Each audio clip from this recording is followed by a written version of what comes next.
her patient had died from cardiac arrest. During the investigation, Kristen wasn't allowed to work, and the death rate went back to normal. Also during that time, her relationship with that police officer began to dissolve. In the beginning, he kept her informed of what was going on with the investigation, but she started becoming more volatile as it became more and more apparent that Kristen was to blame for these deaths.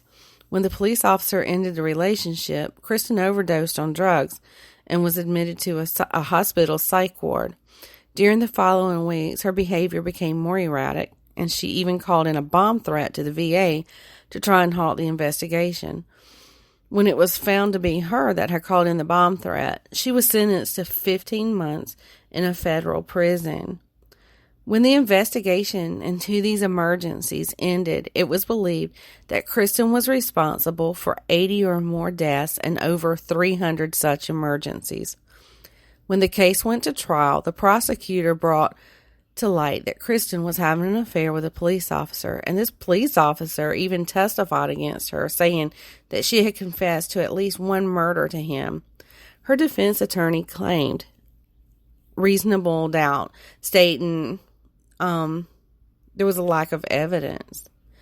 The jury didn't buy her defense, though, and in March of 2001 found her guilty in federal court.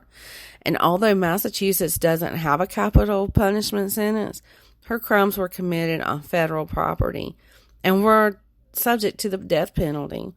At the jury's recommendation, she was sentenced to life in prison without the chance of parole, plus 20 years. She's currently in a federal prison in Texas. I should also add that Kristen dropped her attempt at an appeal when a Supreme Court ruling made it possible for prosecutors to seek the death penalty. Well, that was a lot of heavy, so I think that's enough morbidness for one episode. Thanks for listening. And if you have any episode ideas, questions, or comments, shoot me an email at mysterymurdermagic@gmail.com. Here, I'll spell that for you. It's MYSTERYMURDER magic, MAGICK @gmail.com. And you can also give me a follow on Facebook at facebook.com/3M podcast. Thanks for listening.